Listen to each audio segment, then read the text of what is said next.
urged this court to grant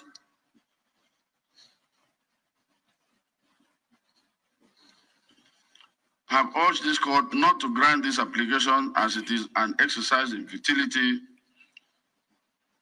They opine that the Supreme Court does not have jurisdiction to look into or act on Exhibit C and D if admitted into the proceedings. The learned senior counsel for the appellants submitted otherwise.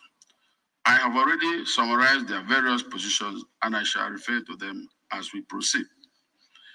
It is elementary to state that the judicial court is the authority which a court possesses to decide matters brought before it, or to take cognizance of matters presented in a formal way for its decision.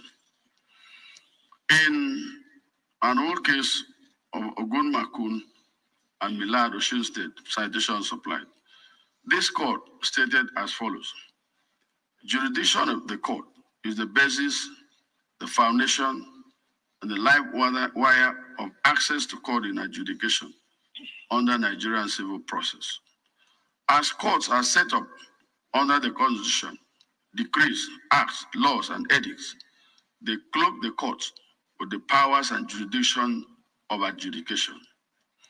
If the Constitution, decrees, acts, laws, and edicts do not grant jurisdiction to a court or tribunal, the court and the parties cannot, by agreement, endow it with jurisdiction, as no matter how well intentioned and properly conducted the proceedings, once it is incompetent, it is a nullity and an exercise in futility.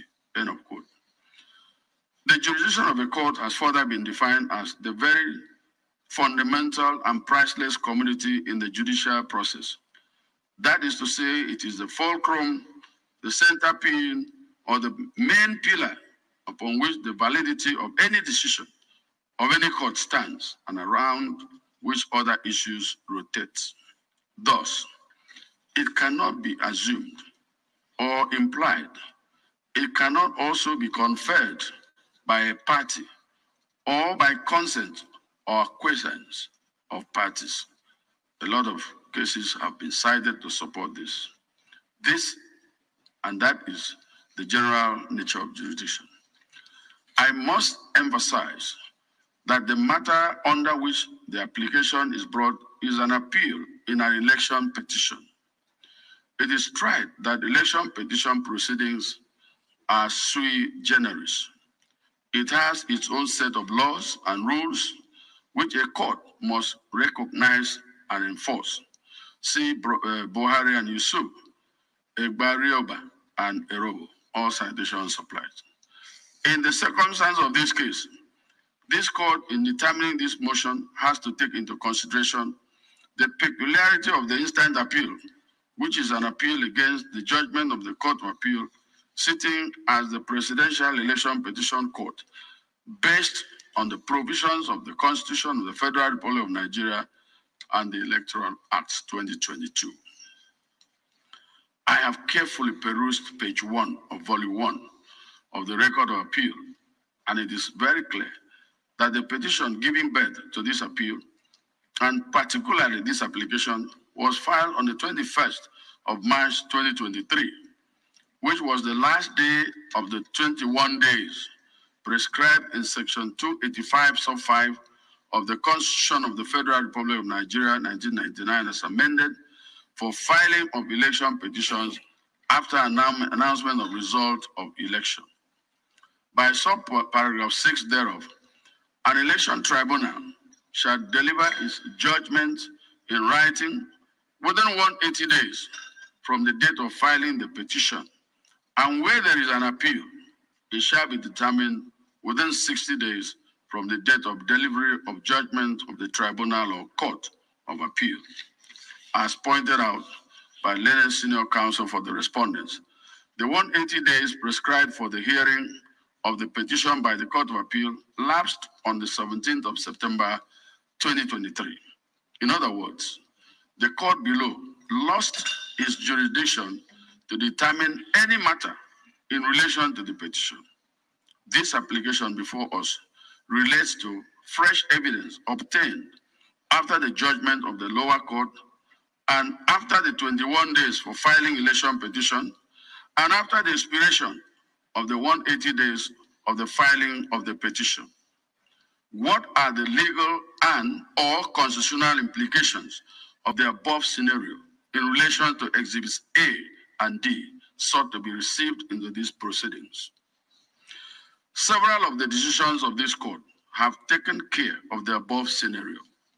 One of the most recent cases decided by this court is the case of Towo, Womo, and Ajayi, the citation supplied there, wherein this court stated as follows, and I'll quote, "In the circumstance of this case, this court cannot activate Section 22 of the Supreme Court Act 2004, since the 180 days provided by the Constitution to determine the appellant's claim at the trial court has lapsed since 1st January 2023. The originating summons was filed on the 5th of July 2022 and expired on 1st January 2023 at the Federal High Court.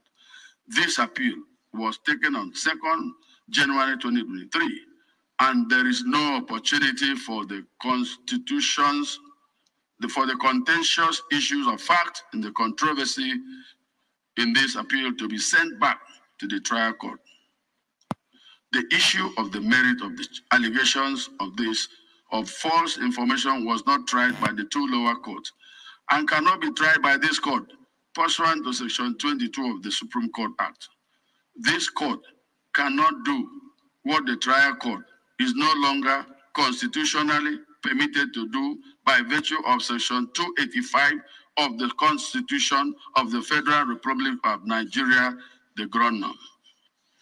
See OK, Mimiku, C, APC, and Marafa, all citations supplied. As stated by the appellant applicants in the application, the reliefs they seek is an order of this court granting them leave to produce, and for this court to receive fresh or additional evidence by way of deposition on oath. Clearly, the application runs foul of paragraphs 14 sub 2 and 16.1 of the first schedule to the Electoral Act, which inter alia outlaws any amendment of substance, as in this case, or introduction or addition of substance to the statement of facts relied on to support the ground of the petition after the expiration of 21 days prescribed in Section 132, sub 7 of the Electoral Act for the presentation of an election petition. There is no doubt that the deposition is one of substance, and that is in fact why the appellants are seeking to introduce it into this appeal. For the avoidance of doubt, I shall reproduce Section 14.2, paragraph 2A of the first schedule to the Electoral Act 2022 as follows. After the expiration of the time limited by A, Section 132.7 of this Act for presenting the election petition, no amendment shall be made.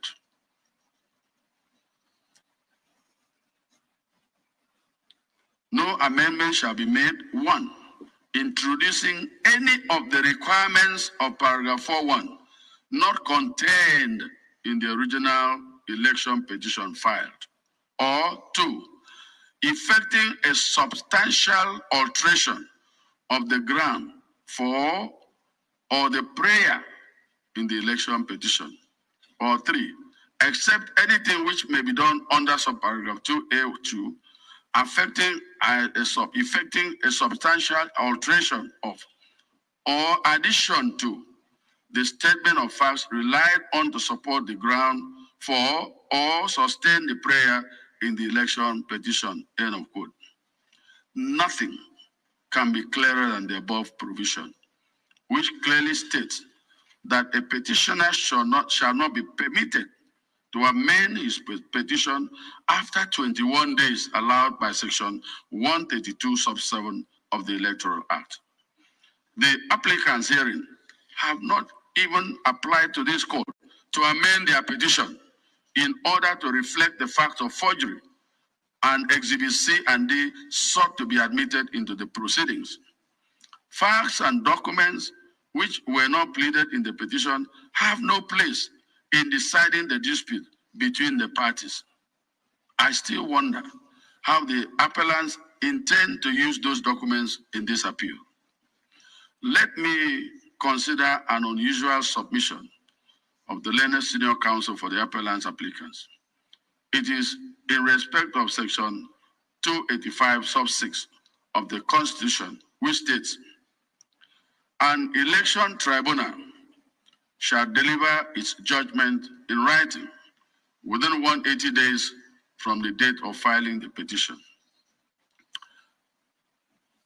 But on page 3, paragraph 2.5 of the appellant's reply on points of law, he argued as follows, quote, interestingly, and contrary to the avowed position of the respondents, we make bold to submit that there is no such constitutional limit of 180 days on the lower court to hear and determine a presidential election petition, such that can rob this court to exercise its jurisdiction in any manner whatsoever.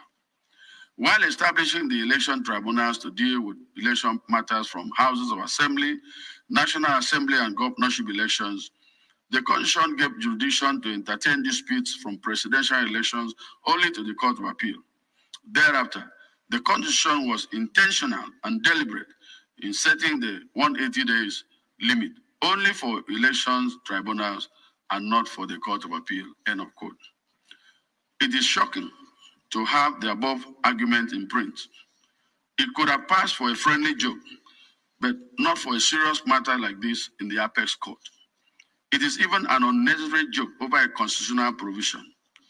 After election petitions had suffered under the previous provisions, which allowed election petitions to be heard even until the respondent has completed his tenure, and the National Assembly dealt with the mischief by limiting the time which election petitions shall be determined, it is unfair to suggest that we go back to those dark days.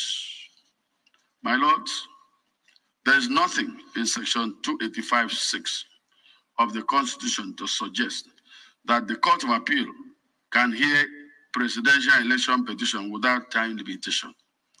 The lower court is bound by the provision of section 285 sub 6 of the said Constitution when sitting to hear election petition, just as other election tribunals, as was rightly submitted by the learned senior counsel for the third respondent, Chief Akin Olujimi SAN, for which I wholly agree.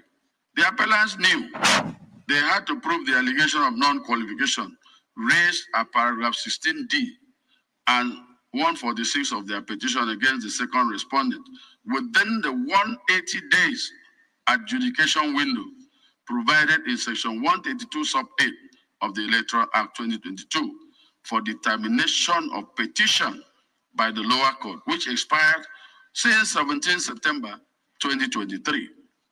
The 180 days having expired, the lower court therefore no longer had jurisdiction to allow the deposition sought to be introduced into the trial of this petition. This is the law which at this stage is elementary.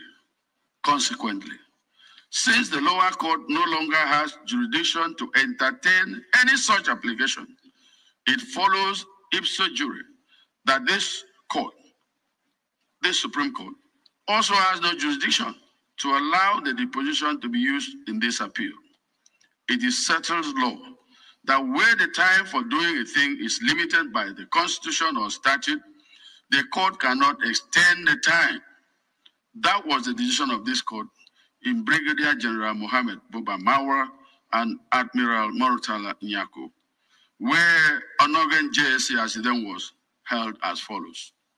Quote, it is settled law that the time fixed by the Constitution for the doing of anything cannot be extended. It is immutable. It is fixed like the Rock of Gibraltar. It cannot be extended, elongated, expanded, or stretched beyond what it states. See also Abubakar and Nassam, all citations supplied. It has to be noted, as I stated earlier in this ruling, and for which there are several judicial decisions in this country, that the 180 days imposed on election tribunals and courts hearing election petitions is immutable and cannot be extended. The applicants have not even applied for extension of time to bring in the said depositions or extension of time to amend their petition. Let me say it clearly that 21 days provided for the filing of petitions having long expired, even if the appellants had applied for extension of time to amend their petition in order to bring in the depositions, it would not have been granted based on the provisions of the Constitution and the Electoral Act. This principle was again restated by yet again Onogen JSC as it was in NNPP and Goni. Citation supplied when he said, despite the decision of this court since October 2011 on the time fixed in the Constitution, some of the justices of the lower court still appear not to have gotten the message. From where will the election tribunal get the jurisdiction to entertain the retrial after expiration of the 180 days assigned by the Constitution? The answer is obviously in the negative. It should be constantly kept in mind that prior to the provisions of Section 285(6) of the 1999 Constitution as amended, there was no time limit for the hearing and determination of election petition by the election tribunals or the appeals arising therefrom. That situation resulted in undue delay in the hearing and determination of an election petition by the election tribunals or appeals arising therefrom. The amendment to the original Section 285 of the 1999 Constitution by allotting time within which to hear and determine election petition and appeals arising therefrom is designed to ensure expeditious hearing and conclusion of election matters. If the decision of the lower court is allowed to stand as urged by the respondents, it will reintroduce the earlier mischief which the amendment sought to correct. End of quote. See also Uba and Suswan. Citation supplied. The above statement by this court is very explicit, clear, and simple. As it is, the provision of the Constitution has spoken. There cannot be an addendum or another reopening of the case at the lower court, its jurisdiction having lapsed. My noble lords, I've taken time to state the law on the issue to show the futility of this motion. It cannot be granted. The jurisdiction of this court is donated by the Constitution and the Electoral Act regarding election petition appeals. We do not have the virus to admit this deposition, and we cannot invoke Section 22 of the Supreme Court Act, since the lower court has since lost its jurisdiction. More so, there is no paragraph of the petition to accommodate a case of forgery.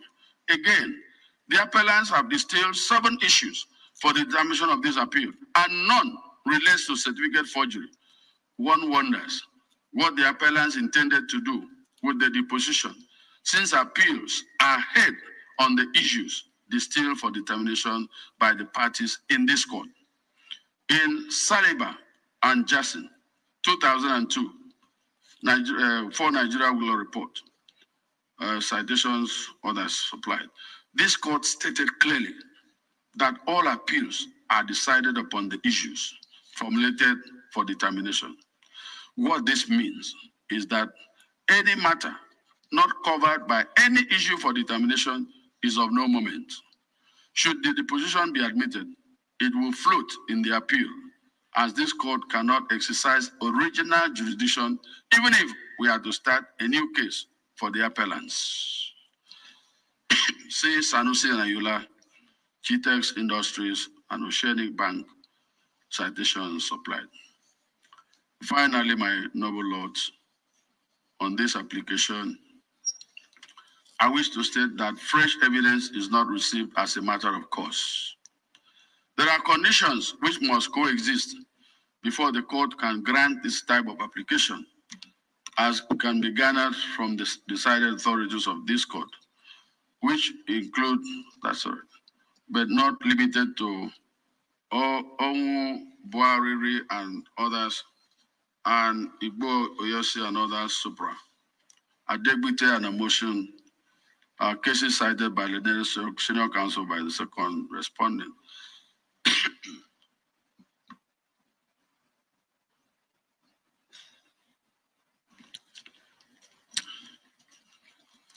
Simply put, the conditions for the grant of this type of application are that, one, the fresh evidence could not have been obtained with reasonable diligence at the trial.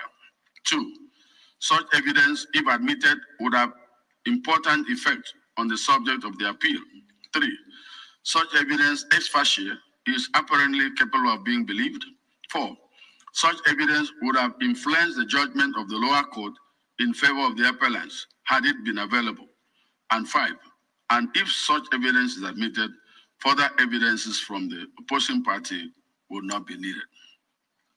Taking the first condition, for example, the appellants failed to convince this court on why it waited until after the court below delivered judgment in the petition and lost the 180 days donated to it by the Constitution before bringing the said deposition sought to be admitted in this court.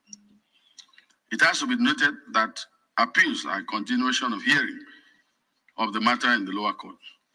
As was pointed out by the learned senior counsel for the first respondent, A.B. Mahmoud Essay, the presidential election was conducted on the 25th of February, 2023. And the first respondent declared the second respondent as winner of the election on 1st March 2023. Thereafter, the appellants filed their petition at the registry of the court below on 21st March 2023.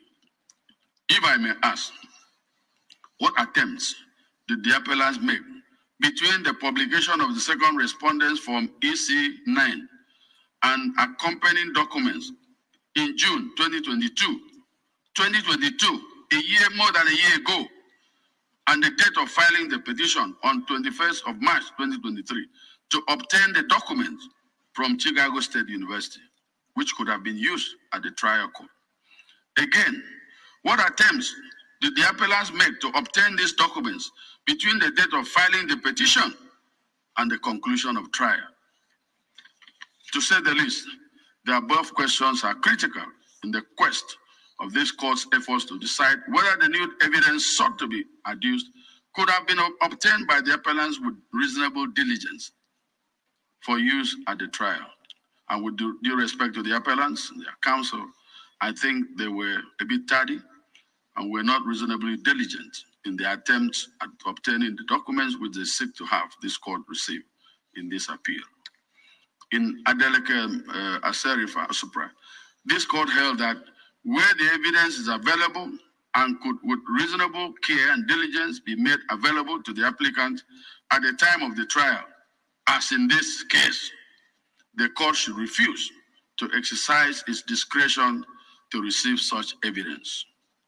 From all I have stated above, it is crystal clear that the additional evidence by way of the deposition of oath does not fit into the issues submitted for the determination of this appeal. The application, my lord, of the appellant applicants in the circumstance is thereby refused and accordingly dismissed. I now go to the main appeal. I want to say that the motions filed by the respondents to challenge some issues, grounds of appeal, we have decided to ignore them, strike them out, and hear the appeal on the merits.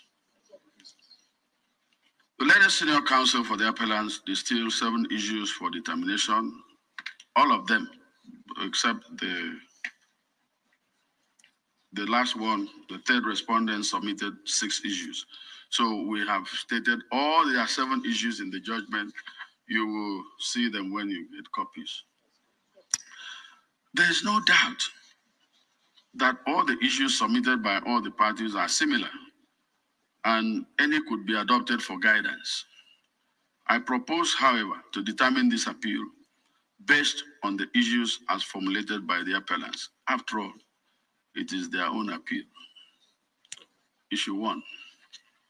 The thrust of issue 1 is whether the lower court was right in refusing to hold that the failure of the first respondent to electronically transmit results from polling units nationwide for the collation of results introduced by the Electoral Act 2022 and specified in the regulations and guidelines for the conduct of elections 2022 and manual for election officials 2023 does not amount to non-compliance, which substantially affected the outcome of the election. Chief Krisuche SN, learned senior counsel for the appellants, submitted in the main that by virtue of Section 64, Sub 4 of the Electoral Act 2022, the collation officers and returning officers of the first respondent, including the national chairman of the first respondent, were under a statutory obligation towards mandatory verifications and confirmations at all stages required before the announcement of the result of the election. Leonard Silk further contended that at the trial of the appellant's subpoenaed witnesses, several INEC presiding officers, including PW 12, 13, 14, 15, 16, 17, 18, 23, 24, and 25, who handled the BVAS machines at the polling units on the election day, who confirmed the non-transmission of results of the presidential election electronically from the BVAS machines, whereas the results for the National Assembly election held simultaneously were electronically transmitted without difficulty. That the appellant's witnesses gave evidence that the bypass of the use of the prescribed verification technology was nationwide, affecting the entire polling units and collation of results all over Nigeria, and substantially affected the outcome of the election. That the sole witness of the first respondent, Lawrence Biode, admitted under cross-examination that the deployment of the technology of BVAS and IREV was to guarantee the transparency of the electoral process and the integrity of the results, but claimed that there was a technical glitch that made the system fail to work on the election day, which technical glitch was not explained by the first respondent. The appellant contended that the failure to transmit the result electronically led to manipulation of the results in favor of the second respondent. Leonard Silk then urged this court to depart from its previous decisions pursuant to Order 6 Rule 54 of the Supreme Court rules on the manner of proof of non-compliance with the provisions of the Electoral Act in the light of the novel provision in Section 132 of the Act and paragraph 46 of 4 of the first schedule to the Electoral Act. The learned SN submitted that the assurances given to the public by the first respondent as a public institution that results will be electronically transmitted was dashed. It is his contention that the election ought to be nullified by reason of the gross misrepresentation by the first respondent based on the doctrine of legitimate expectation as applied by this court in Stitch and AG Federation. Citation supplied. The learned Silk concluded on this issue that given the introduction of technology into the collation process by the new Electoral Act 2022, the judicial approach and the attitude must of necessity be different from the analog past. He then advised this court to depart from its decisions on mode of proof of non-compliance with the Electoral Act in election petitions, as was the case in Nyesom Wike and Peterside, Okereke and Umahi, Shinkafi and Yari, amongst others. He urged the court to resolve this issue in favor of the appellants. In response, the learned senior counsel for the first respondent, A.B. Mahmoud Hussein, urged this court to decline the invitation to override its previous decisions on the manner of proof of non-compliance because such invitation is not usually taken lightly by this court. He contended that the conditions for such application does not exist in this appeal, relying on VP Industries Limited and Cocoa Industries Limited citation supplied.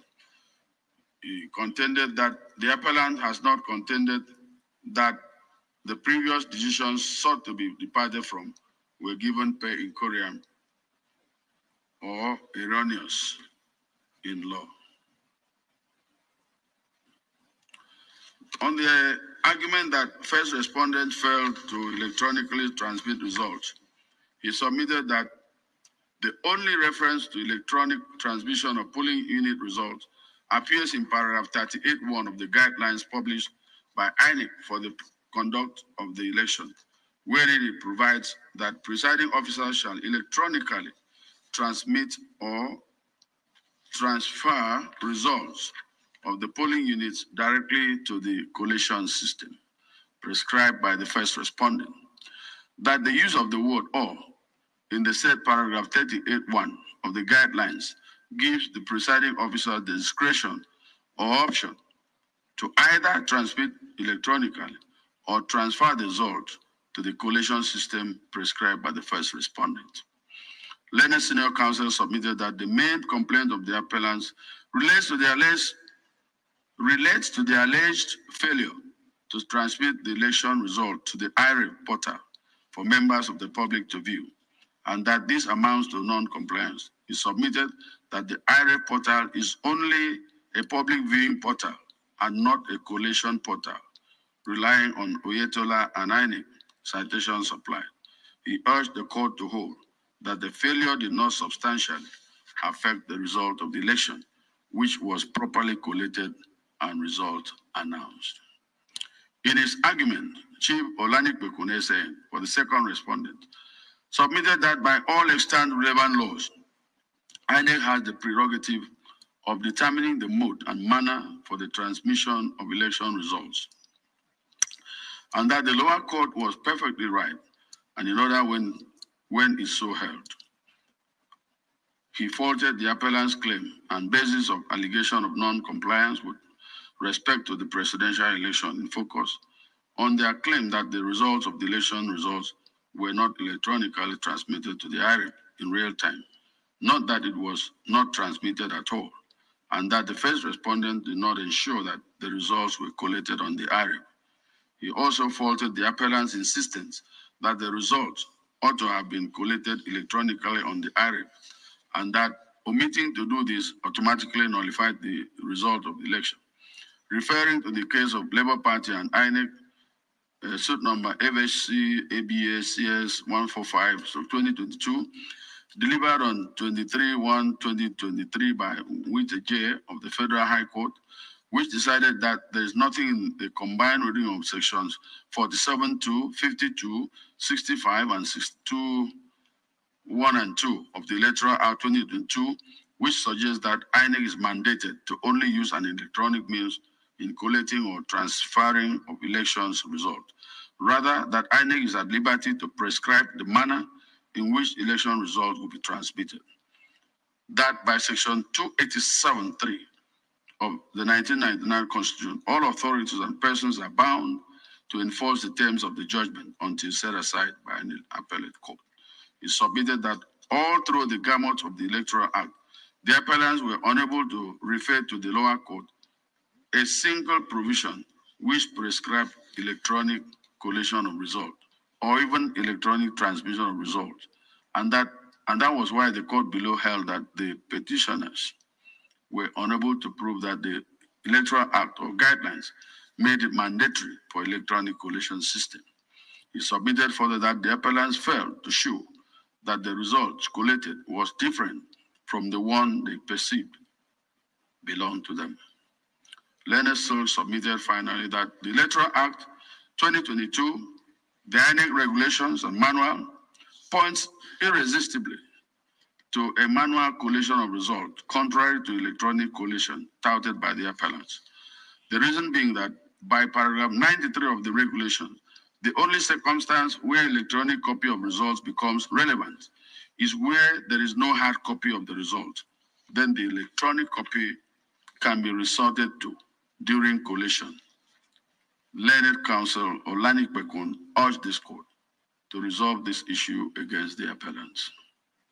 In his submission, Chief Olujimi SN, for the third respondent, submitted that the appellants seem to have admitted their failure to prove allegation of non-compliance when they pleaded with this court to depart from the earliest established legal position that non-compliance be proved on polling unit basis. He submitted that there is nothing compelling presented by the appellants to warrant a departure from the established legal order, relying on Wike and Peter's side, Belgore and Ahmed citations supplied. He urged this court to decline the invitation.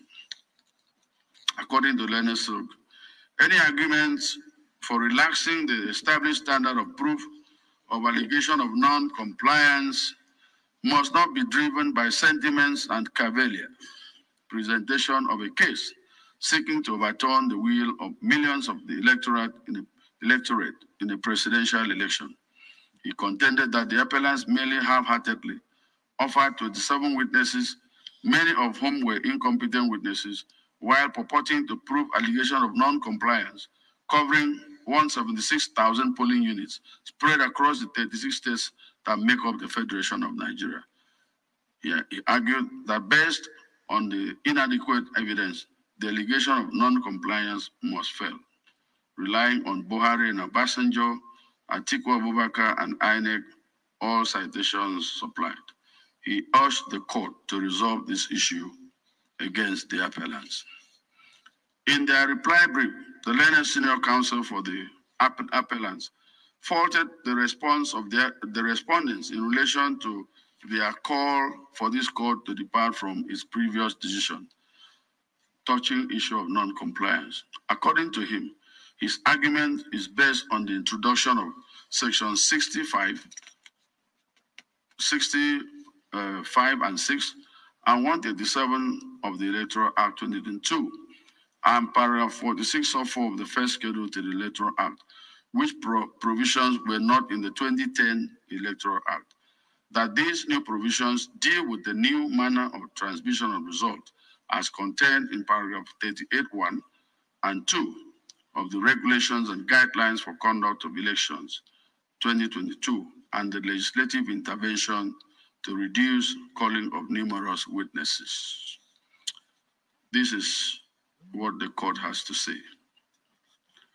By Section 135, sub 1 of the Electoral Act 2022, an election shall not be liable to be invalidated by reason of non-compliance with the provisions of this Act if it appears to the election tribunal or court that the election was conducted substantially in compliance with the principles of the Act and that the non-compliance did not affect substantially the result of the election. From the provisions of the Act stated above, it is crystal clear that a petitioner seeking to nullify an election on the ground of non-compliance must not only lead evidence to prove the non-compliance, but must also show to the court how the non-compliance substantially affected the outcome of the election. A petitioner in this situation must therefore adopt a kind of double-barrel approach. You don't fire one barrel and leave the other intact. Both must be fired together at the same time. From the evidence as can be garnered from the record, the judgment of the court below and the arguments of both parties in this appeal, one thing is very clear, and that is the appellants abandoned the duty imposed on them to lead credible evidence to prove non-compliance, but relied solely on the failure of the first respondent to transmit result real time to the IREF portal. According to the appellants, this was enough to nullify the election of the second respondent. What exactly is the IREF portal? The court below held that the IREP portal is not a collation system. This court in Oyetola and INEC made it clear that there is a difference between a collation system and the IREP portal, though both are part of the election process. Whereas the election system is made up of the centers where results are collected at various stages of the election, the INEC result viewing portal is to give the public the opportunity to view the polling unit results on the election day. What this means is that where the IREP portal fails, it does not stop the collation of results, which up to the last election was manually done. The failure or malfunctioning of the IREP deprives the public and even election administrators and monitors the opportunity of viewing the portal and comparing the result collected with the ones transmitted into the IREP. Truth must be told, the non-functioning of the IREP may also reduce confidence of the voting public in the electoral process. My lords, the Electoral Act empowers the first respondent to determine the electronic device to be used during election and their purpose. The lower court held that the IREP is not a collation system, and I agree. I refer to paragraph 93 of the first respondent's guidelines and regulations for election, which provides that, and I quote, where the INEC hard copy of collated results from the immediate lower level of collation does not exist, the collation officer shall use electronically transmitted results or results from the IREP portal to continue collation.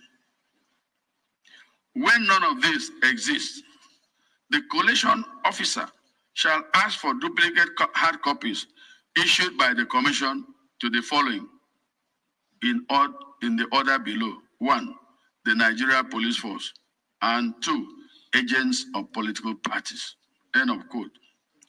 Paragraph 93 of the first respondent's guidelines and regulations reproduced above shows clearly that recourse to the electronically transmitted result for the purpose of collation will only arise where the hard copy of the result sheet does not exist. Given when the electronically transmitted result or the result on the IREP portal does not exist, the Commission will ask the copies handed over to the Nigeria Police or agents of political parties. The elaborate arrangement made by the first respondent for collation of results is to make sure that at every point of collation, there is a result either from the hard copy with INEC or the electronically transmitted copy or the IREP portal copy or a hard copy given to the Nigeria Police, and finally, or a copy given to political parties.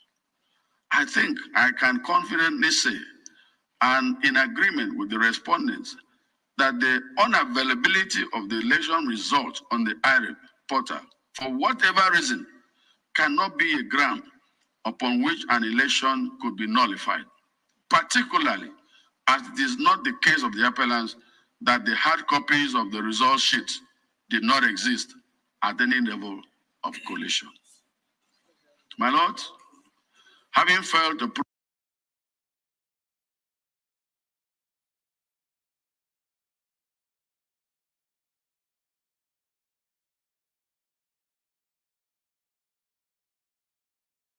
approachments were or that there was any miscarriage of justice since August started. Section 137 of the Electoral Act relied upon by the appellants for the failure to prove non-compliance in the manner where I used to provide. I quote, it shall not be necessary for a party who alleges non-compliance with the conduct of election to call oral evidence if or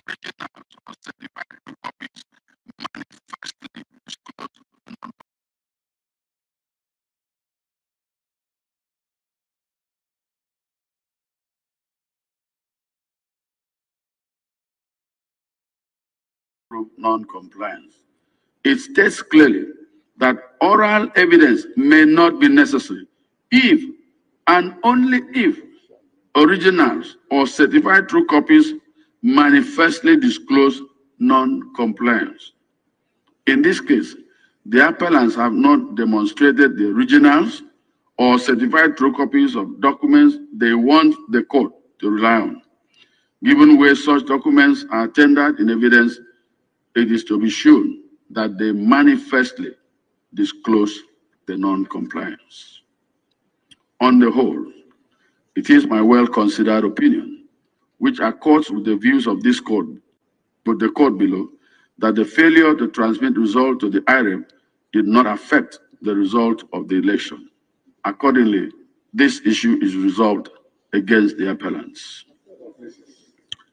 The second issue is whether the court below was right in its interpretation of the provisions of Section 134, Sub 2B, and Section 299 of the Constitution of the Federal Republic of Nigeria as amended, in holding that securing 1/4 of the total votes cast in the Federal Capital Territory, Abuja, is not a constitutional requirement for the valid return of a candidate as duly elected President of the Federal Republic of Nigeria.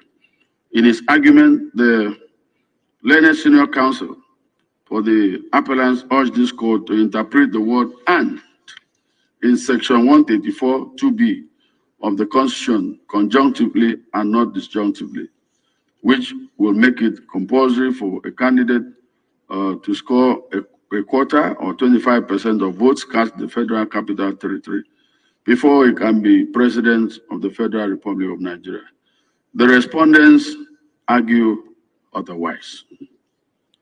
My noble lords, on pages 8234 to 8235 of Volume 10 of the Record of Appeal, the lower court made the following decision, and I quote, "As expressly stated in Section 299 of the Constitution for the purposes of fulfilling the requirements of Section 134 Sub 2B of the Constitution for the return of a presidential candidate as duly elected, the Federal Capital Territory, Abuja, is to be treated as one of the states in the calculation of 2/3 of the states of the Federation, such that if the candidate polls 25% or 1/4 of votes in 2/3 of 37 states of the Federation, FCT inclusive, the presidential candidate shall be deemed to have been duly elected, even if he fails to secure 25% of the votes cast in the Federal Capital Territory,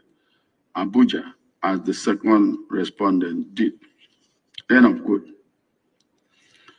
To be very honest, I do not see anything wrong with the above decision.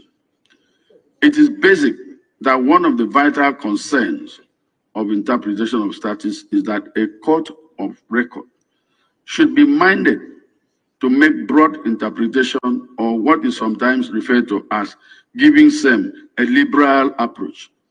A court should give a holistic interpretation to a statute or the Constitution as required by law.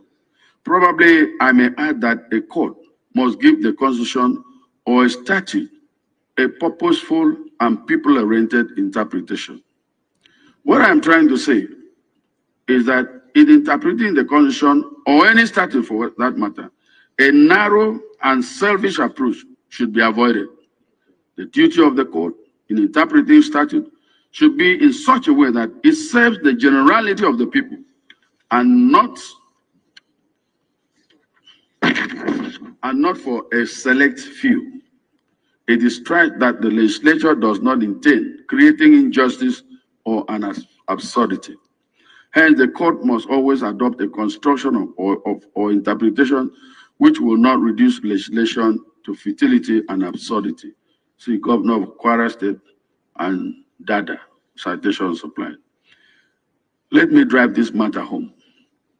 The poster rendered by the learned senior counsel for the second respondent in their brief comes handy.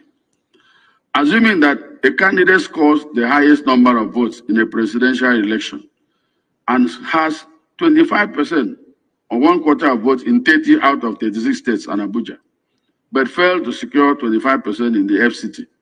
Are we saying that he cannot be president? Is that what the Constitution intended? I don't think so. The court below made it very clear when it held that if the framers of the Constitution had wanted to make the scoring of 1/4 of votes cast in the Federal Capital Territory a specific requirement for the return of a presidential candidate, they would have made that intention plain by using words that clearly separate the scoring of 1/4 of votes in the Federal Capital Territory as a distinct requirement. End of quote. The above decision of the lower court is unassailable, and I have no difficulty in agreeing with it. I see no merit in this issue, and I resolve it against the appellants. Issue 3 calls on this court to interrogate the decision of the court below and answer the question whether the lower court was not in error to have expunged the witness statements on oath of appellant subpoenaed witnesses, namely PW 12, 13, 14, 15, 16, 17, 18, 21, 23, 24, 25, 26, and 27, and the exhibits tendered by them on the ground that the witnesses' statements on oath were not filed along with the petition, and that Order 3, Rule 2 and 3 of the Federal High Court Civil Procedure Rules 2019 is not applicable in election matters.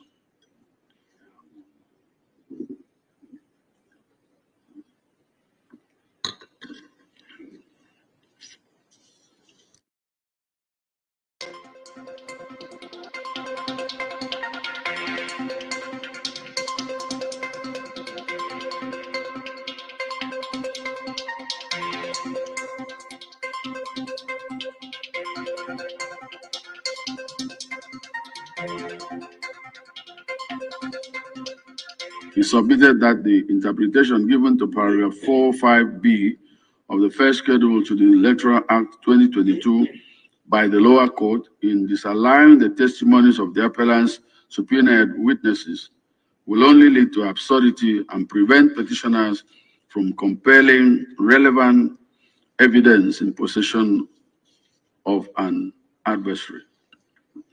In reply, the 3 senior counsel for the respondents in their various briefs submit in unison that the 21 days prescribed for filing the election petition cannot be extended under any guise, and that paragraph 45B of the first schedule to the Electoral Act cannot be enlarged to accommodate witnesses' statements on oath, which were not filed along with the petition. That having responded to the petition based on the facts and witnesses' statements front-loaded, their right to fair hearing will be trampled upon by allowing new evidence through those witnesses when they have no right to further reply. They urge the court to resolve this issue against the appellants. Let me reiterate the already tried position of the law that election petition. Strato hat alles für Ihre Website. Egal ob Sie Maler, Freelancer oder Musikerin sind. Ein Startup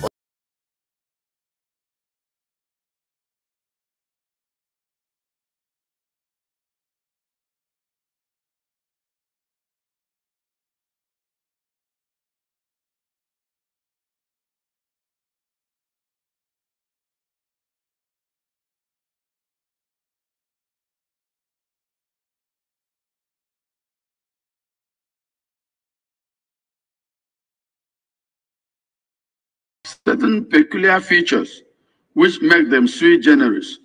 They stand on their own and bound by their rules under the law. It was further held that defects or irregularities which in other proceedings are not sufficient to affect the validity of a claim are not so in an election petition. A slight default in compliance with a procedural step could result in fatal consequences for the petition.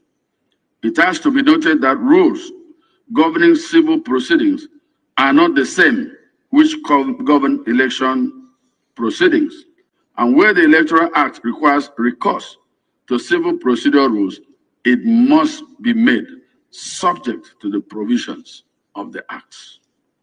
My noble lords, A combined reading of Section 285, Sub 5 of the Constitution of the Federal Republic of Nigeria as amended, and paragraph 45 of the first schedule to the Electoral Act 2022 shows that the time limit for the filing of written statement on oath of witnesses, the election petition proceedings, is 21 days from the date of declaration of results.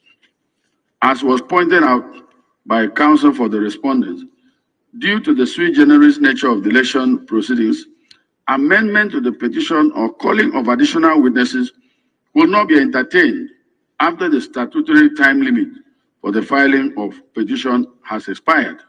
Thus, a petitioner cannot present his case in bits, otherwise the respondent's right to fair hearing will be breached. This was the position of this court in Oke and Mimiko citation supplied. In his contributory judgment in the above case, Clara Ogumbi J.S. retired, made the following decision, and I quote, by paragraph 4, sub 1 and 5 of the first schedule to the Electoral Act, a composite analysis of the contents of an election petition has been spelled out, and also a list of materials which must be accompanied. The use of the word shall in the subsections is very instructive. It is mandatory and conclusive.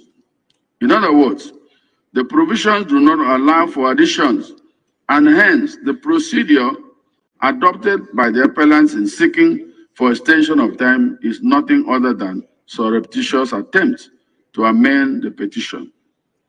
Expressly, there is no provision in the legislation which provides for extension of time. What is more, via paragraph 14.2 of the first schedule to the Electoral Act, the appellant by section 134.1 of the Act had been totally foreclosed from any amendment, which was in fact the hidden agenda promoting the application. Further still, and on a critical perusal of the application, Relief 2 seeks leave to call additional witnesses, to wit AEO. It is pertinent to restate that at the close of pleadings, parties had submitted the list of witnesses who were to testify together with their deposition. The idea, purpose, and intention of the application is suggestive of nothing more than a clear confirmation, seeking an order for an amendment as rightly and ingeniously thought out by the trial tribunal and also affirmed by the lower court. This will certainly violate the provisions of section 285 sub 5 of the Constitution and section 134 of the Electoral Act. End of quote. It has to be emphasized that the use of the word shall in paragraph 4.1 and 5 of the first schedule to the Electoral Act makes it mandatory and conclusive. The question may be asked, can a court extend time circumscribed by the Constitution for a party to do a thing he could not do before the expiration of the time? The obvious answer is no. Such provisions like section 85 sub 5 of the Constitution are mandatory, and any exercise of discretion by the court is without jurisdiction and therefore a nullity. In APC and Marafa, citation supplied, this court held that applications for extension of time to call additional witnesses and to file additional witnesses' statements after the prescribed period for presenting election petition are not permitted because election matters are time-bound, and by reason of being sui generis, the procedure in handling them are stricter than ordinary civil matters. See also Ararume and INEC citation supplied. Then learned counsel for the appellants had argued that the law does not compel the impossibility and that subpoenaed witnesses should be allowed to testify. But as was argued by the learned senior counsel for the first respondent, A.B. Mahmoud SN, subpoenas are not a tool with which to circumvent the provisions of the law and the effect and purpose of section 285 sub 5 of the Constitution of the Federal Republic of Nigeria and paragraph 4.5 of the first schedule to the Electoral Act 2022. It is on this note that I hold that the decision of the court below to strike out the offending witness depositions cannot be faulted. I resolve this issue against the appellants.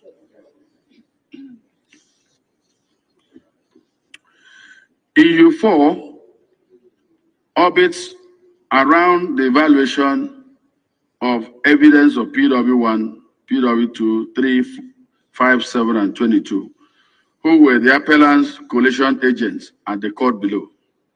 The appellants are aggrieved by the verdict of the court that the evidence of these witnesses were hearsay, thus inadmissible under the rule of evidence.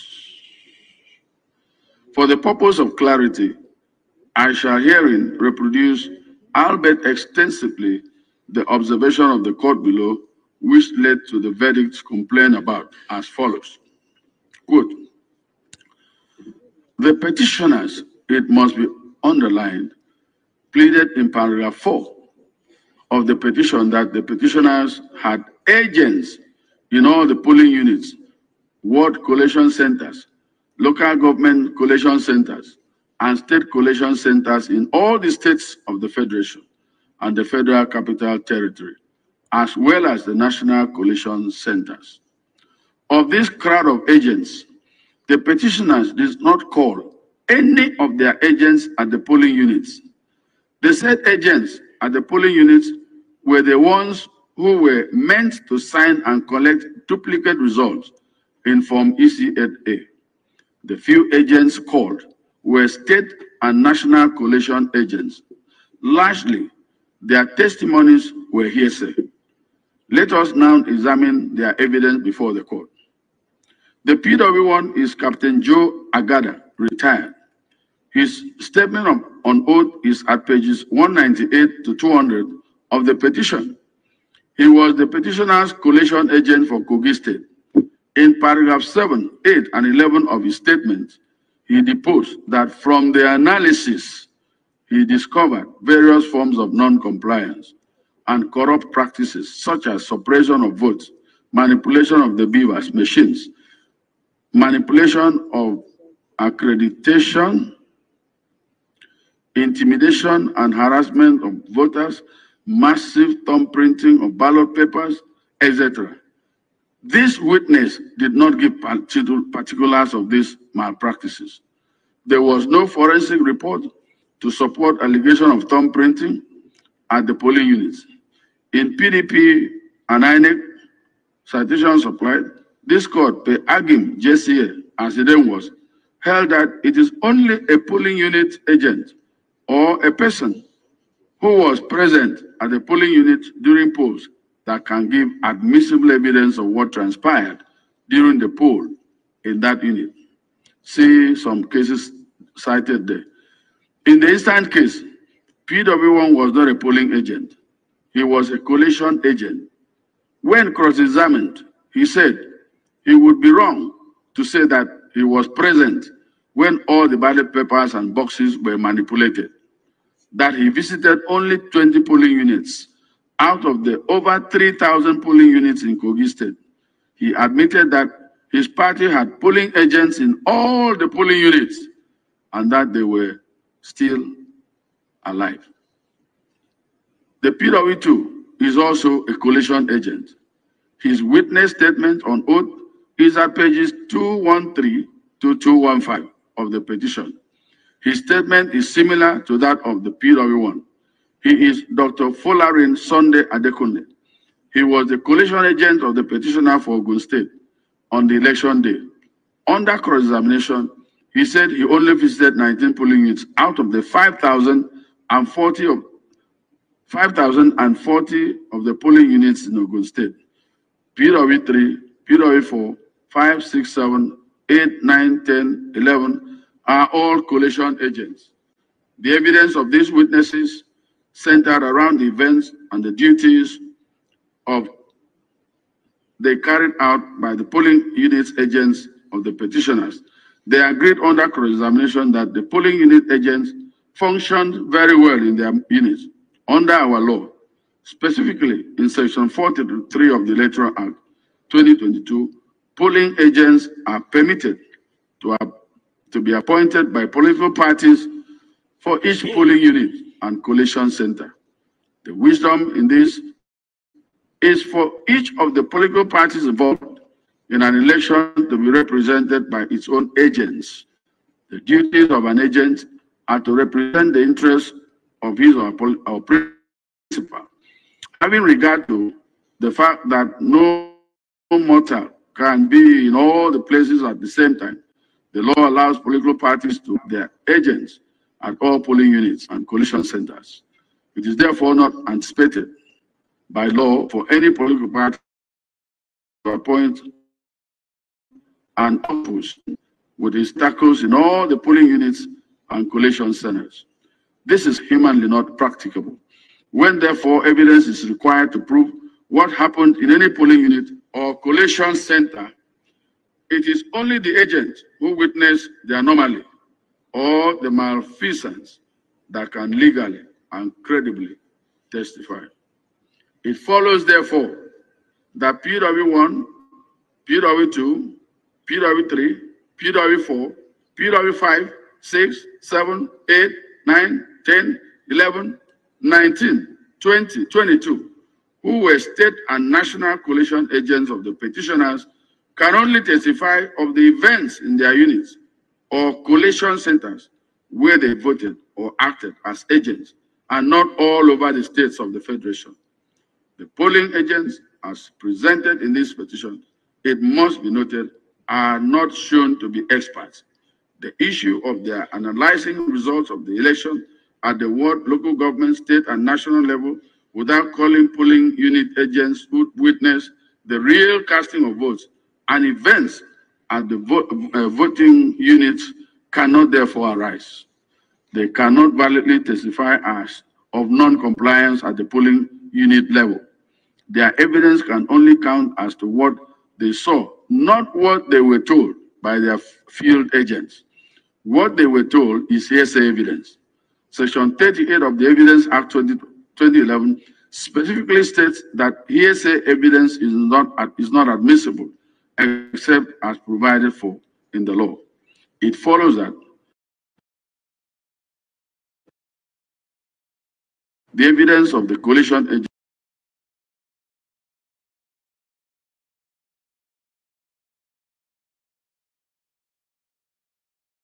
result destruction of voting are inadmissible hearsay and are hereby discounted as inappropriate.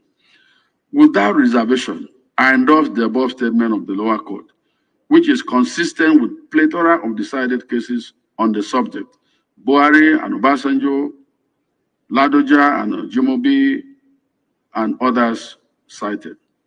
From the evidence on record, it is indisputable that PW1, 2, 3, 5, and 7, who were the appellant state collation agents and national collation agents, were not present in all the polling units, which results they have disputed, which means that their evidence in respect of all the polling units, other than the ones that they were present, were clearly hearsay. They were most likely informed by the polling unit agents who were alive but failed to testify. I must say that the above statement of the lower court had nothing to do with the court's failure to ascribe probative value to documents put in evidence pursuant to Section 137 of the Electoral Act 2022 and paragraph 46(4) of the first schedule to the Electoral Act, as vehemently submitted by the appellants. Indeed, the point is instructive in view of the fact that the court had earlier on page 8,102 of the record rejected and overruled the third respondent's preliminary objection, seeking that documents tendered by the appellant be expunged for being dumped on the court. The finding of the lower court in discountenancing the evidence analysis of PW 1, 2, 3, 5, and 7, same being based on hearsay, cannot be faulted. More so, the appellants have not presented any argument to warrant the interference of this court with the finding of the lower court. The issue, again, is resolved against the appellants.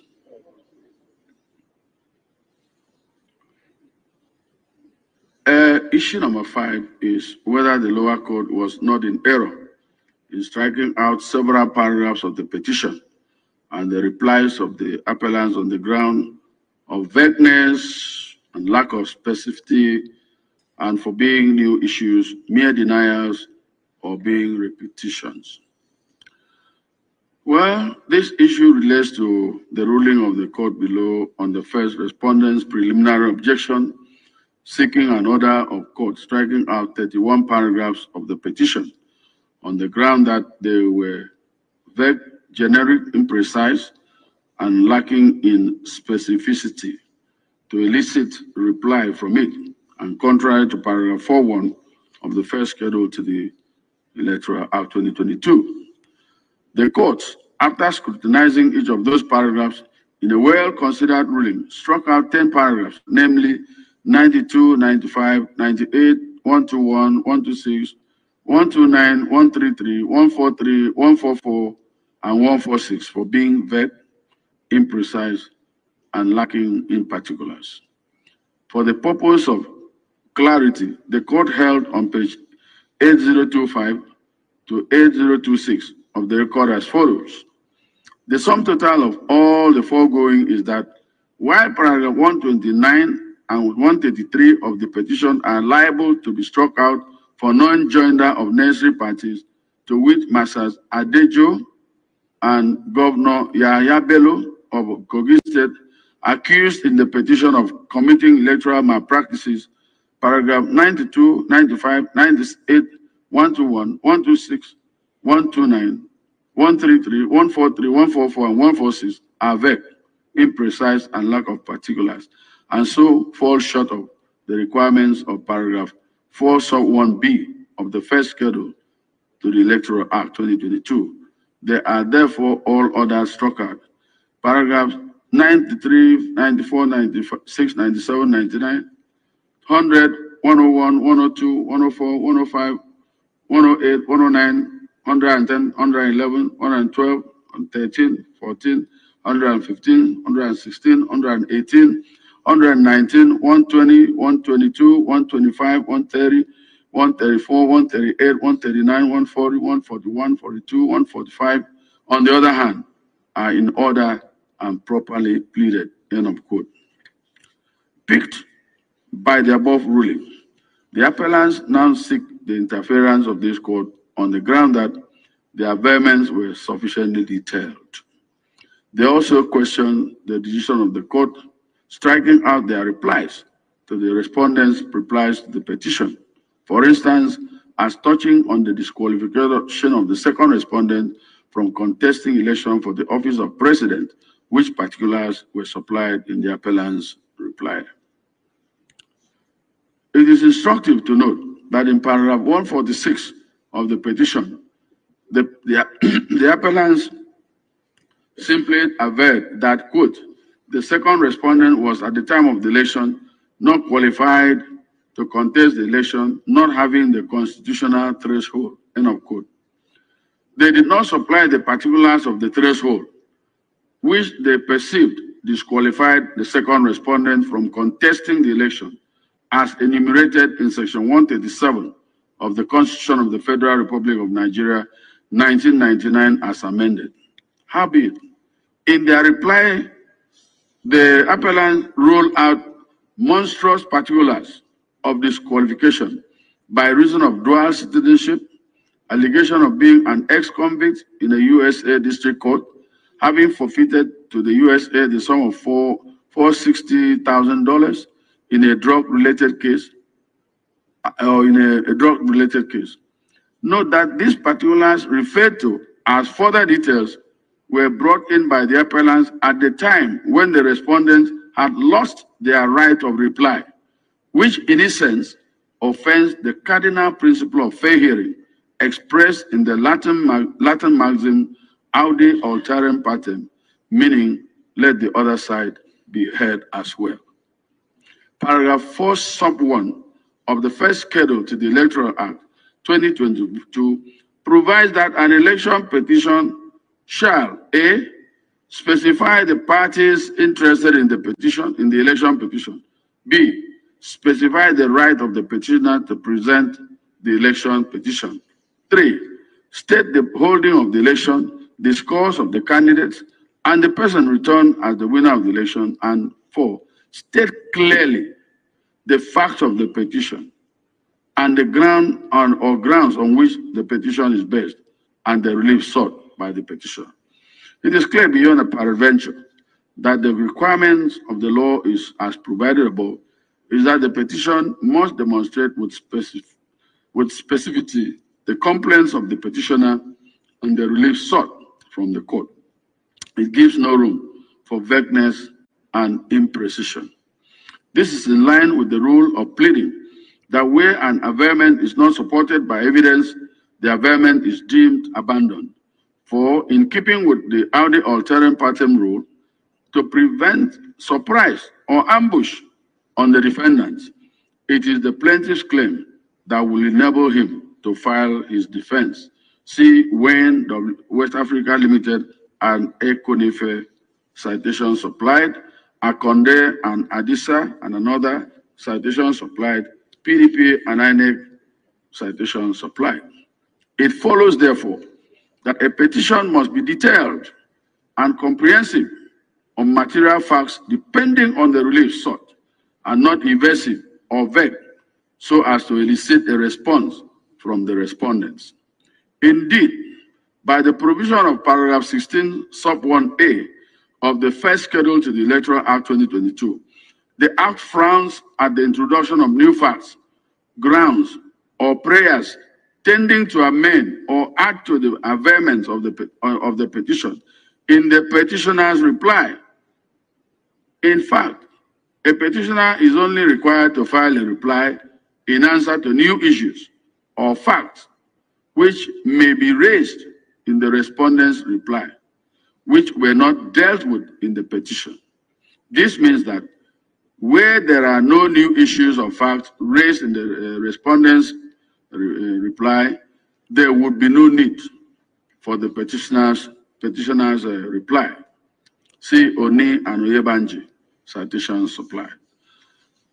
I have critically considered the arguments of parties contained in their respective briefs of argument vis-a-vis the record of appeal.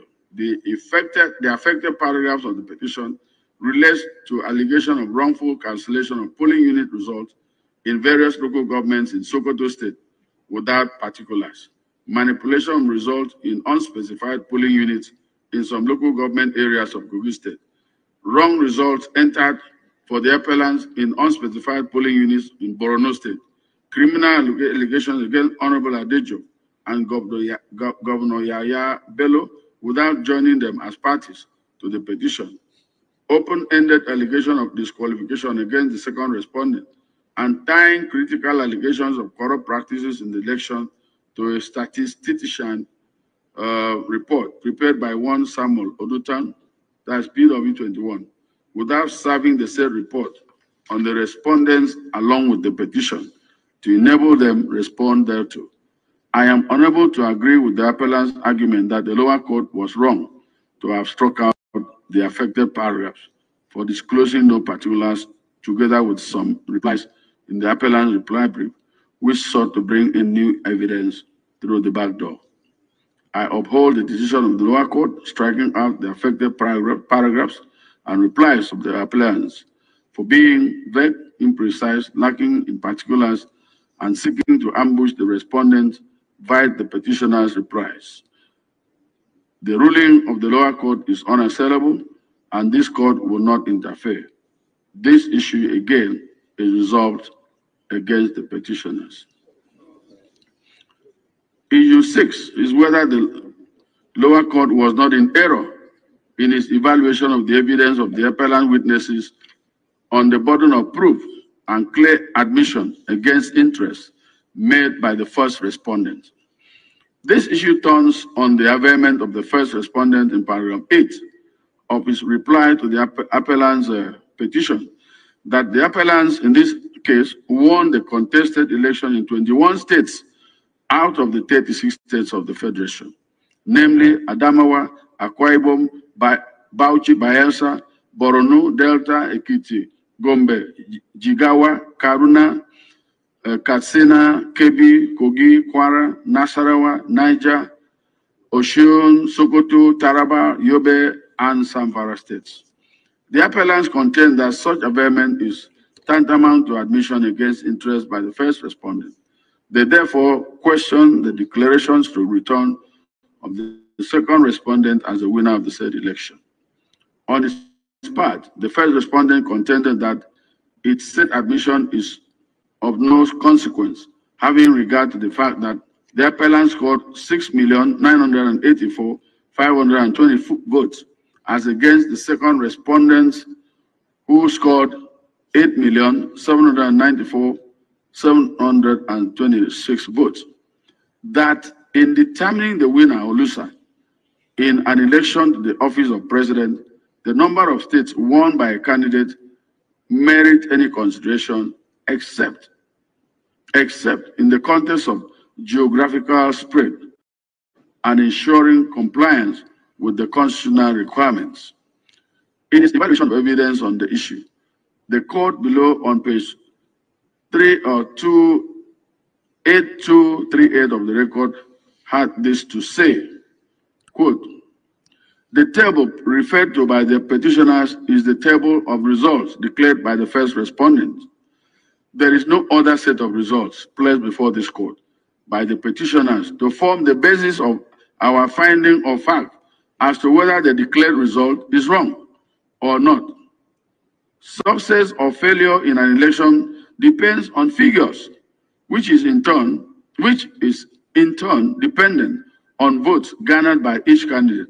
So, where the complaint in an election petition is that the candidate returned did not poll majority of the highest votes in the election to be returned, as contended here by the petitioners, not only must the figures disputed be pleaded, the figures of votes the petitioner perceives as correct figures of the election ought to and must be pleaded."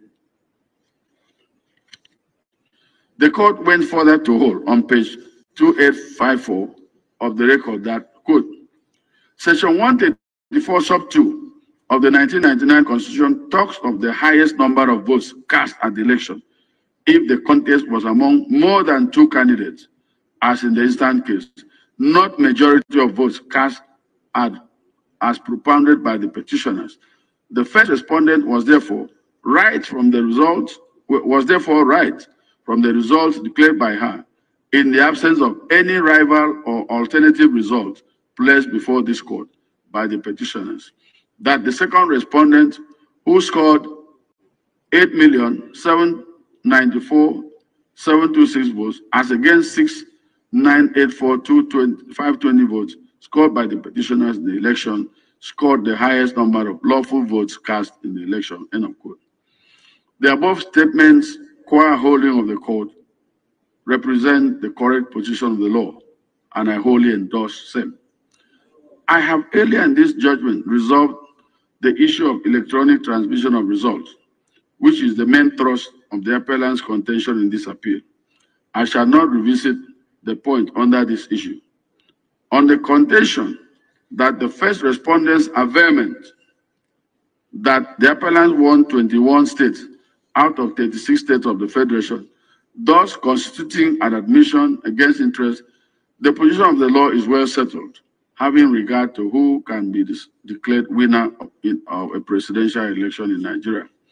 Section 134, sub 2 of the 1999 Constitution makes it explicit that, quote, "A candidate for an election to the office of president shall be deemed to have been duly elected where there being more than two candidates of the election, A, he has the highest number of votes cast at the election, and B, he has not less than 1/4 of the votes cast at the election in each of at least 2/3 of all the states in the Federation and the Federal Capital Territory, Abuja," end of quote.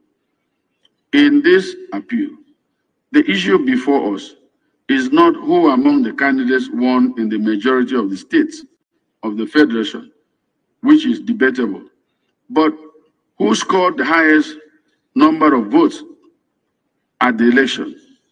I have strenuously combed through the respective briefs of the parties vis-à-vis the record of appeal, I am unable to find any alternative figure put forward by the appellant as their rightful votes scored in the election, other than the scores presented by the first respondent, INEC, showing that the second respondent scored the highest number of votes. It is presumed correct. In the case of Abubakar and Yaradua, citation supplied, this court held that, and I quote, election results are presumed by law to be correct until the contrary is proved. It is, however, a rebuttable presumption. In other words, there is a rebuttable presumption that the result of any election declared by a returning officer is correct and authentic, and the burden is on the person who denies the correctness and authenticity of the return to rebut the presumption, end of quote. See also CPC and INEC, Buhari and Obasanjo, Hashidu and Goje, all citations supplied. Following from the above, it is clear that the appellants, having not put forward their perceived rightful score to rebut the result put forward by the INEC, the law presumes the first respondent's version as correct. It would not matter whether the appellant can prove having won more states or if the first respondent admits that much. The figures before us shows that the second respondent won the highest number of votes and was accordingly returned elected. From whence, therefore, would we manufacture evidence to support the appellant's claim that they scored the majority of lawful votes cast at the election, or that there was non-compliance with the Electoral Act, which affected the credibility of the election? Nowhere, definitely not from the evidence on the record. And that is why this issue is resolved against the appellants.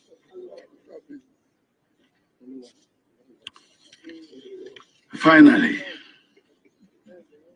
let me say a few words concerning issue number 7, which is whether the lower court was right in its use of disparaging words against the appellant in its judgment, evincing hostility and bias against the appellants, thereby violating their right to fair hearing and occasioning grave miscarriage of justice. I have read the judgment of the court below, and I've seen the context which those words were used, and it is my view that they were not meant to disparage the appellants or their counsel. As judges, we are trained to be temperate in our use of words, and we shall continue to do so. Litigants are advised to trust the court whenever their matters are before it. It is very unbecoming these days that while a matter is pending in court, litigants engage in press conferences, analyzing the case, reaching conclusions.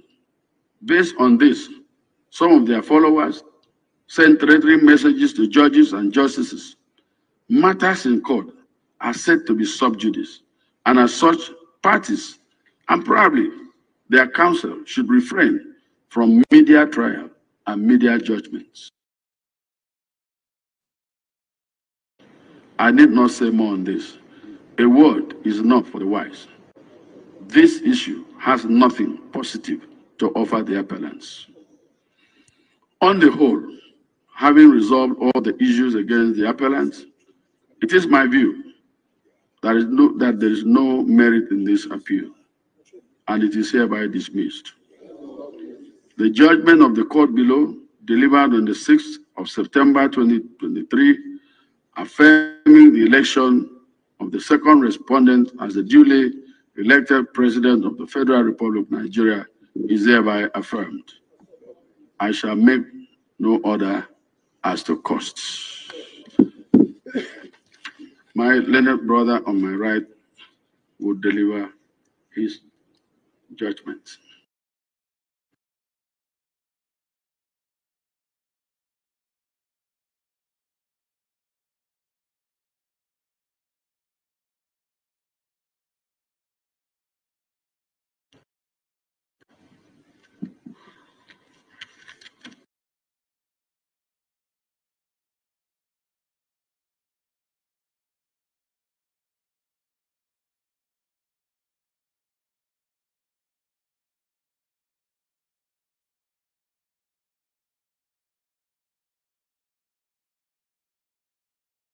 Having had a preview of the judgment of my learned brother, John Ian Okoro JSC, availed me with a copy of the said judgment just delivered in SC/CV/935/2023.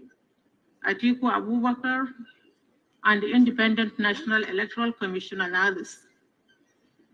I completely agree with the critical analysis of both the oral and documentary evidence presented before us in this appeal.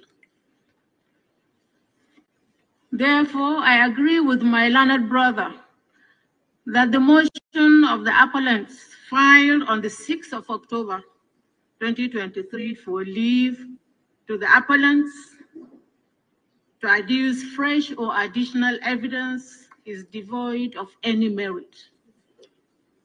I also dismiss the same.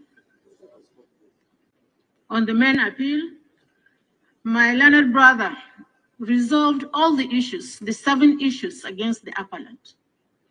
I therefore agree with him that the issues in the main appeal are devoid of merit, and the appeal is accordingly dismissed.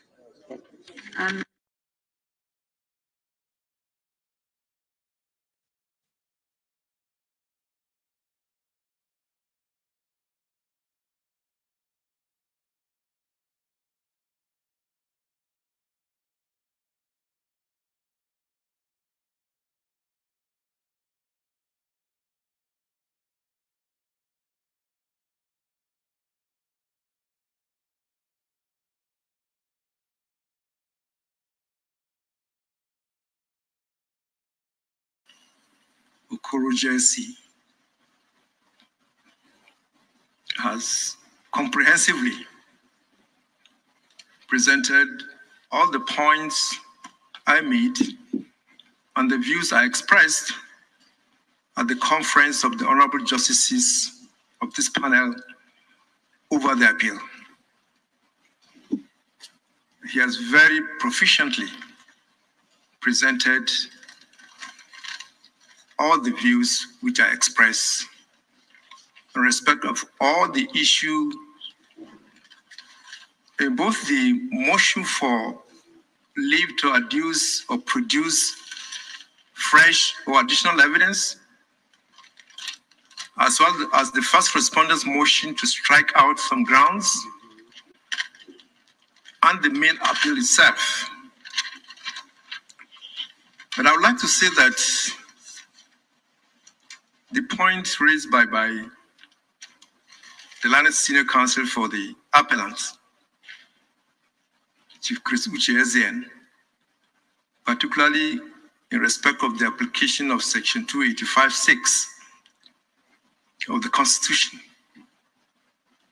appears to me interesting, attractive, but when taken along with the relevant provisions of the Constitution, as well as the Electoral Act 2022, it, with respect to Chief Uche Ezean, spacious.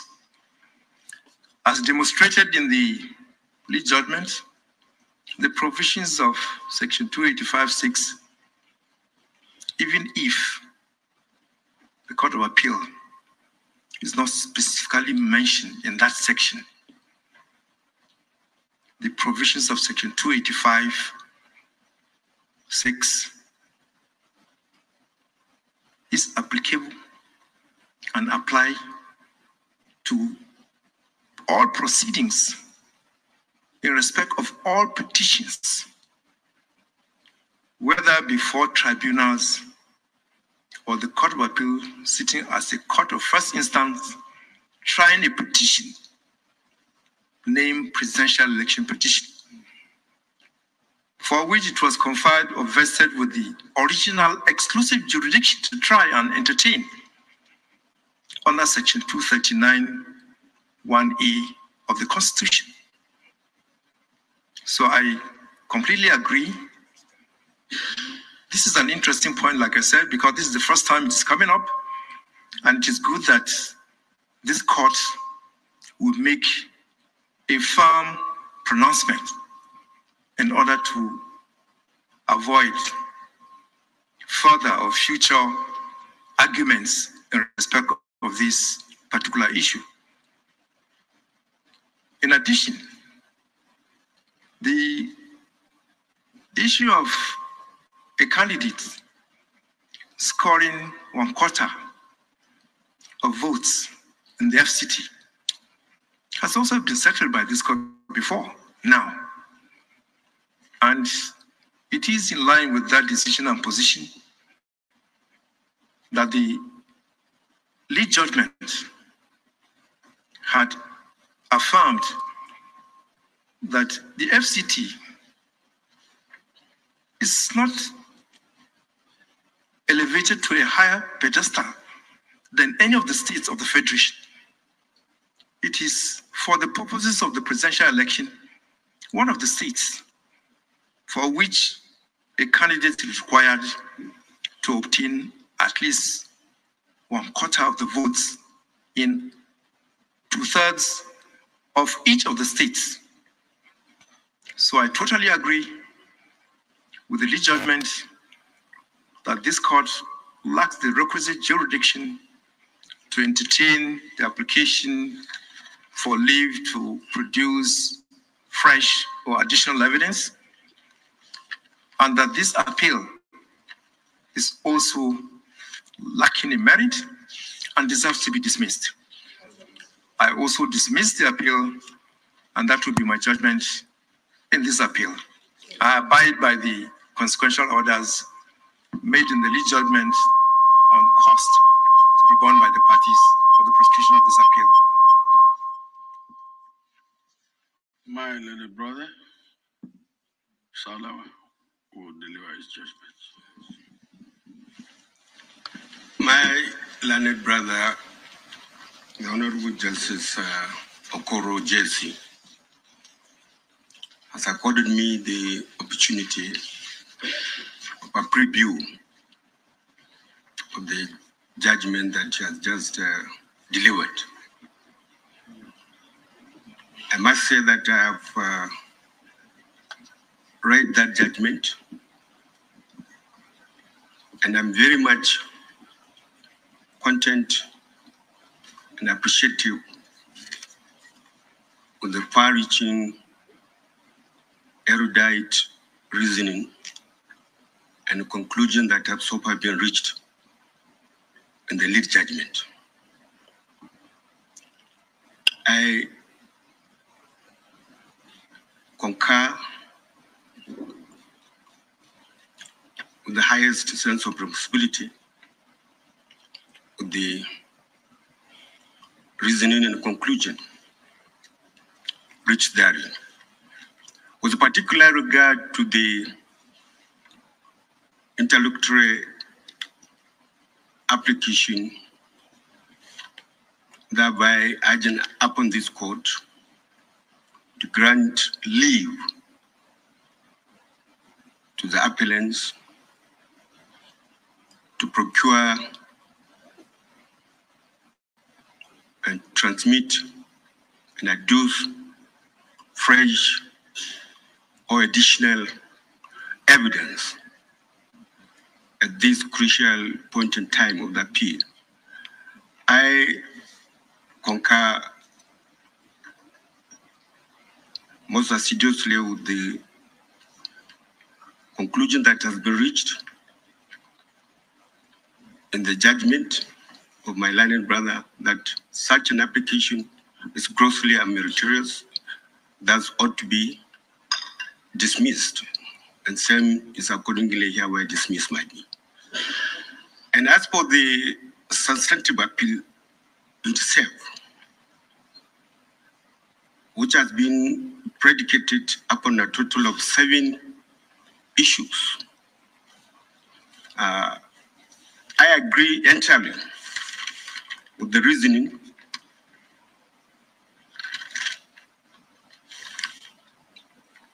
eruditely expressed by my learned brother that each of the 7 issues that have been canvassed and argued by the appellant are grossly unmeritorious, thus ought to be resolved against them. Without much ado, I hereby accordingly dismiss the appeal for being grossly unmeritorious. As usual, it is not the time for us to read elaborative judgments. Just like my learned brother said, 12 hours. We're not going to do that because learned counsel representing the respective parties in this appeal will have every opportunity to be served with the complete judgments of each and every justice of this panel in due course. Because constitutionally, we have a total of 7 days within which judgments must be served on the respective learned counsel that appeal. Thank you very much. My Lord Jaro, read your judgment. Thank you. Well, I've had the privilege of reading before now the lead judgment delivered by my learned brother, John Ian Okoro, JSC. His Lordship has ably considered and resolved all the